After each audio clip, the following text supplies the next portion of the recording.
Hi hello ಎಲ್ಲರಿಗೂ ನಮಸ್ಕಾರ. Welcome back to our YouTube channel. ಇವತ್ತಿನ ಕ್ಲಾಸಲ್ಲಿ ನಾವು ಜನರಲ್ ನಾಲೆಡ್ಜ್ಗೆ ಸಂಬಂಧಪಟ್ಟಂತೆ GPSTR ಆಗಿರ್ಬೋದು, HSTR ಬರುವಂತಹ ಎಲ್ಲ ನೋಟಿಫಿಕೇಶನ್ಸ್ ಏನಿದೆ ಅದಕ್ಕೆ ಸಂಬಂಧಪಟ್ಟಂತೆ ಜನರಲ್ ಪೇಪರಲ್ಲಿ 1 ಅಥವಾ 2 ಮಾರ್ಕ್ಸ್ಗೆ ಕೇಳಬಹುದಾದಂತಹ ಪ್ರಶ್ನೆಗಳ ಬಗ್ಗೆ ನಾವು ಇವಾಗ ನೋಡ್ತಾ ಹೋಗೋಣ. ಮೊದಲನೇದಾಗಿ ದಿಕ್ಸೂಚಿ. ನೋಡಿ, ದಿಕ್ಸೂಚಿ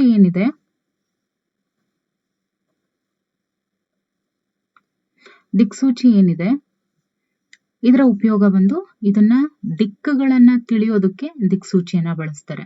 ರೇಡಾರ್ ಬಂದು ಹಾರಾಡುವ ವಿಮಾನದ ದಿಕ್ಕು, ಓಕೆ, ಹಾರಾಡುವಂತಹ ವಿಮಾನದ ದಿಕ್ಕು ಮತ್ತು ಮೂಲವನ್ನ ಅಳೆಯೋದಕ್ಕೆ ರೇಡಾರ್ ಅನ್ನ ಬಳಸ್ತಾರೆ.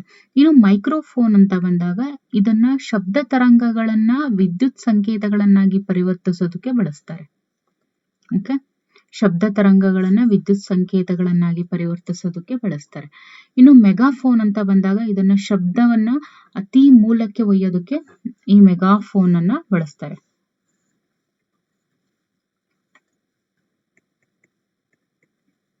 ಇನ್ನು ಟೆಲಿಫೋನ್ ಅನ್ನ ದೂರದಲ್ಲಿರುವ ಶಬ್ದವನ್ನ ಕೇಳೋದಕ್ಕೆ ಮತ್ತೆ ಮಾತಾಡೋದಕ್ಕೆ ಟೆಲಿಫೋನ್ ಅನ್ನ ಬಳಸ್ತಾರೆ. ಲ್ಯಾಕ್ಟೋಮೀಟರ್ ಬಂದು ಇದನ್ನ ಹಾಲಿನ ಸಾಂದ್ರತೆಯನ್ನ ಅಳೆಯೋದಕ್ಕೋಸ್ಕರ ಇದನ್ನ ಬಳಸ್ತಾರೆ. ಓಡೋಮೀಟರ್ ಬಂದು ಇದನ್ನು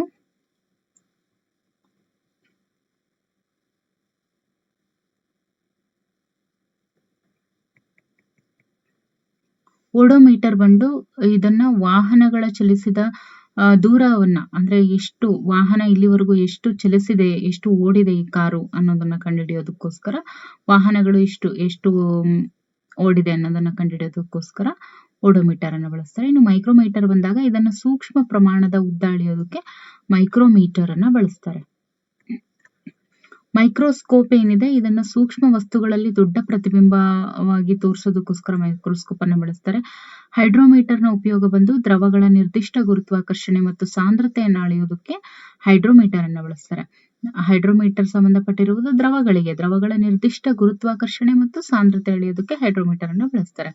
ಹೈಗ್ರೋಮೀಟರ್ ಅಂತ ಹೇಳಿದ್ರೆ ವಾತಾವರಣದ ಆರ್ದ್ರತೆ ಅನ್ನ ಅಳೆಯೋದಕ್ಕೆ, ಅಂದ್ರೆ ಹ್ಯುಮಿಡಿಟಿ ಅಂತ ಹೇಳ್ತೀವಿ, ಅದಕ್ಕೋಸ್ಕರ ಹೈಗ್ರೋಮೀಟರ್ ಅನ್ನ ಬಳಸ್ತಾರೆ. ಇನ್ನು ಹೈಡ್ರೋಫೋನ್ ಅಂತ ಹೇಳಿದ್ರೆ ಇದನ್ನು ನೀರಿನ ಒಳಗೆ ಶಬ್ದವನ್ನ ಅಳೆಯೋದಕ್ಕೆ, ಇದು ನೋಡಿ ವೆರಿ ಇಂಪಾರ್ಟೆಂಟ್, ನೀರಿನ ಒಳಗಡೆ ಶಬ್ದವನ್ನ ಅಳೆಯೋದಕ್ಕೆ ಯಾವ್ದನ್ನ ಬಳಸ್ತಾರೆ? ಹೈಡ್ರೋಫೋನ್ ಅನ್ನ ಬಳಸ್ತಾರೆ ಶಬ್ದವನ್ನ ಅಳೆಯೋದಕ್ಕೆ. ಇನ್ನು ಹೈಡ್ರೋಸ್ಕೋಪ್ ಏನಿದೆಯಲ್ಲ, ಇದನ್ನು ನೀರಿನ ತಳದಲ್ಲಿರುವ ವಸ್ತುಗಳನ್ನ ಗುರುತಿಸೋದಕ್ಕೆ, ಹೈಡ್ರೋಸ್ಕೋಪ್ ಅನ್ನ ಬಳಸ್ತಾರೆ. ಥರ್ಮೋಮೀಟರ್ ಅನ್ನ ಉಷ್ಣತೆಯನ್ನ ಅಳೆಯೋದಕ್ಕೆ ಬಳಸ್ತಾರೆ. ಆಲ್ಟಿಮೀಟರ್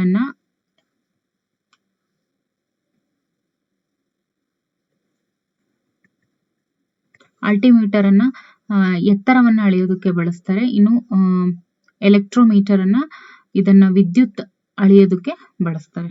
ಯಾವುದನ್ನ? ಎಲೆಕ್ಟ್ರೋಮೀಟರ್ ಅನ್ನ ವಿದ್ಯುತ್ ಅನ್ನ ಅಳೆಯೋದಕ್ಕೆ ಬಳಸ್ತಾರೆ.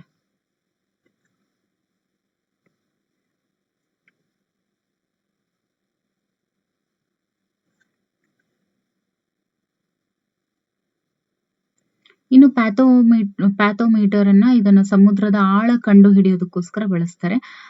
ಗ್ಯಾಲ್ವನೋಮೀಟರ್ ಅನ್ನ ಸಣ್ಣ ಪ್ರಮಾಣದ ವಿದ್ಯುತ್ ಅನ್ನ ಅಳೆಯೋದಕ್ಕೋಸ್ಕರ ಗ್ಯಾಲ್ವನೋಮೀಟರ್ ಅನ್ನ ಬಳಸ್ತಾರೆ. ಮೈಕ್ರೋ ಆಮೀಟರ್ ನ ಸೂಕ್ಷ್ಮ ಪ್ರಮಾಣದ ವಿದ್ಯುತ್ ಅನ್ನ ಅಳೆಯೋದಕ್ಕೋಸ್ಕರ ಮೈಕ್ರೋ ಆಮೀಟರ್ ನ ಉಪಯೋಗಿಸ್ತಾರೆ. ವೋಲ್ಟ್ ಮೀಟರ್ ಬಂದು ಎರಡು ಬಿಂದುಗಳ ನಡುವಿನ ವಿಭವಾಂತರವನ್ನ ಅಳೆಯೋದಕ್ಕೆ, ಅಂದ್ರೆ ಏನು, ವೋಲ್ಟೇಜ್ ಅನ್ನ ಅಳೆಯೋದಕ್ಕೆ ವೋಲ್ಟ್ ಮೀಟರ್ ಅನ್ನ ಬಳಸ್ತಾರೆ. ಇನ್ನು ಥರ್ಮೋಸ್ಟಾಟ್ ಇದನ್ನು ನಿರ್ದಿಷ್ಟ ಮಟ್ಟದ ಉಷ್ಣತೆಯನ್ನ ಅಳೆಯೋದಕ್ಕೆ, ಓಕೆ, ನಿರ್ದಿಷ್ಟ ಮಟ್ಟದ ಉಷ್ಣತೆಯನ್ನ ಅಳೆಯೋದಕ್ಕೆ ಥರ್ಮೋಸ್ಟಾಟ್ ಅನ್ನು ಉಪಯೋಗಿಸ್ತಾರೆ.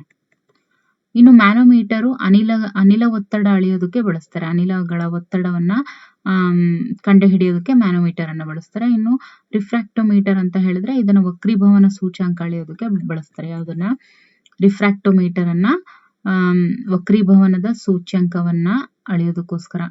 ಇನ್ನು ಸಿಸ್ಮೋಗ್ರಾಫ್ ಅನ್ನ ಭೂಕಂಪನದ ತೀವ್ರತೆ ಮತ್ತು ದೂರ, ಉದ್ದ ಅಳೆಯೋದಕ್ಕೆ ಬಳಸ್ತಾರೆ.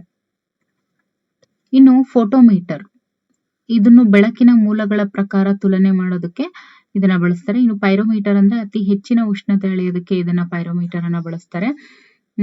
ರೈನ್ ಗೇಜ್ ಅಂತ ಹೇಳಿದ್ರೆ ಇದನ್ನು ನಿರ್ದಿಷ್ಟ ಪ್ರದೇಶದ ಮಳೆಯ ಪ್ರಮಾಣ ಅಳೆಯೋದಕ್ಕೆ ಬಳಸ್ತಾರೆ. ರೈನ್ ಗೇಜ್ ಅಂತ ಹೇಳಿದ್ರೆ ನಿರ್ದಿಷ್ಟ ಪ್ರದೇಶದ ಒಂದು ನಿರ್ದಿಷ್ಟ ಪ್ರದೇಶದಲ್ಲಿ ಎಷ್ಟು ಮಳೆಯ ಪ್ರಮಾಣ ಆಗಿದೆ ಅನ್ನೋದನ್ನ ಅಳೆಯೋದಕ್ಕೋಸ್ಕರ ರೈನ್ ಗಾಜ್ ಅನ್ನು ಬಳಸ್ತಾರೆ.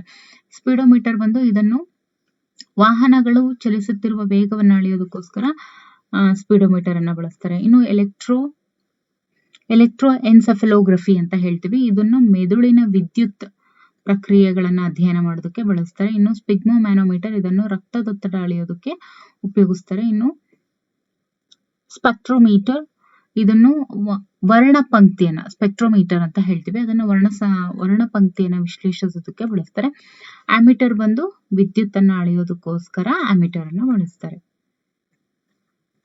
ಆಡಿಯೋಮೀಟರ್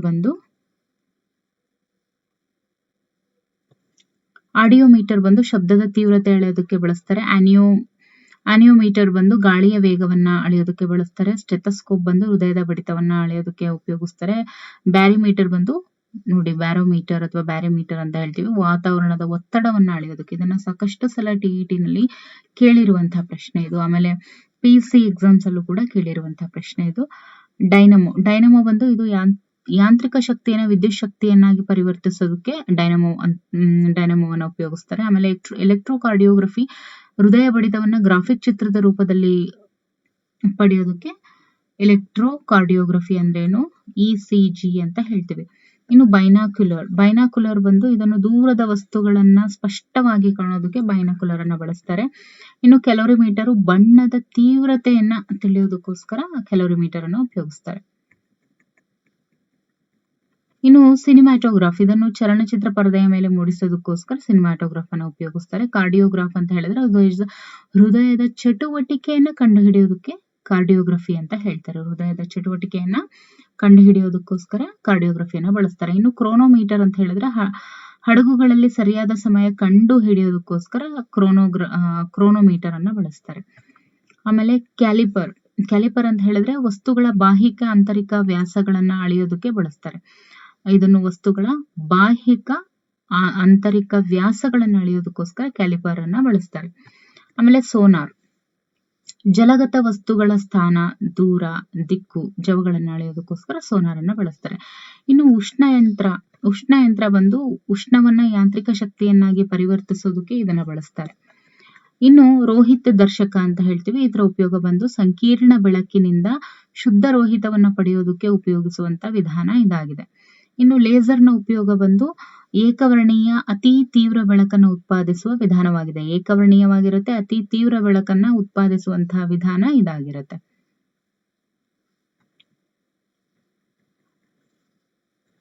ದ್ಯುತಿಕೋಶ ಅಂತ ಹೇಳ್ತೀವಿ. ಇದು ಬೆಳಕಿನ ಶಕ್ತಿಯನ್ನ ವಿದ್ಯುತ್ ಶಕ್ತಿಯನ್ನಾಗಿ ಪರಿವರ್ತಿಸುವ ವಿಧಾನ.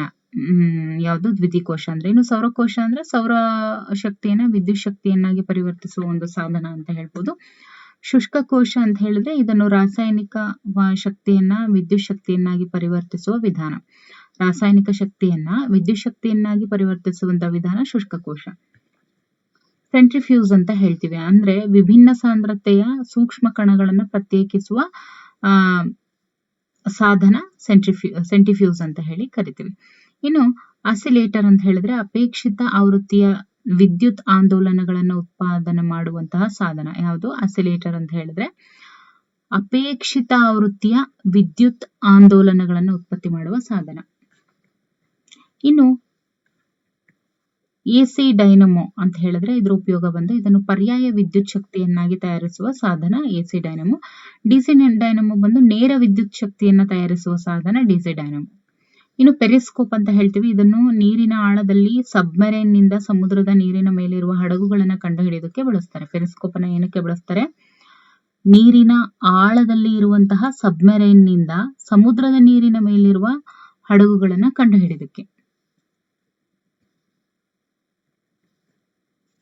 ಇನ್ನು ಸೈಟೋಮೀಟರ್ ಅಂತ ಹೇಳ್ತೀವಿ. ಇದನ್ನು ದೇಹದಲ್ಲಿರುವ ಜೀವಕೋಶಗಳ ಸಂಖ್ಯೆಯನ್ನ ಎಣಿಕೆ ಮಾಡೋದಕ್ಕೆ ಬಳಸ್ತಾರೆ. ನೋಡಿ, ವೆರಿ ಇಂಪಾರ್ಟೆಂಟ್. ದೇಹದಲ್ಲಿರುವ ಜೀವಕೋಶಗಳ ಸಂಖ್ಯೆಯನ್ನ ಎಣಿಕೆ ಮಾಡೋದಕ್ಕೆ ಸೈಟೋಮೀಟರ್ ಅನ್ನು ಉಪಯೋಗಿಸ್ತಾರೆ.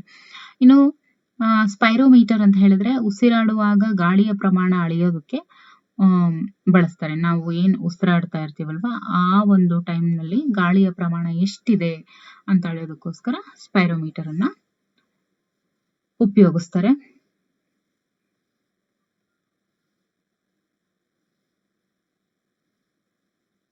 ಈ ಎಲ್ಲ ವಿಡಿಯೋವನ್ನ ನೋಡ್ತೀರಾ ಅಲ್ವಾ, ಅದ್ರೊಳಗಡೆ ಯು ಹ್ಯಾವ್ ಟು ಕಮೆಂಟ್ ಏನಂತ, ನಿಮಗೆ ಯಾವೆಲ್ಲ ಟಾಪಿಕ್ಸ್ ಬಗ್ಗೆ ಬೇಕು, ಇನ್ನು ಎಷ್ಟು ಚೆನ್ನಾಗಿ ನಿಮಗೆ ವಿಡಿಯೋನ ಎಕ್ಸ್ಪೆಕ್ಟ್ ಮಾಡ್ತೀರಾ ಅನ್ನೋದ್ರ ಬಗ್ಗೆ ನೀವು ಕಮೆಂಟಲ್ಲಿ ತಿಳಿಸಿ.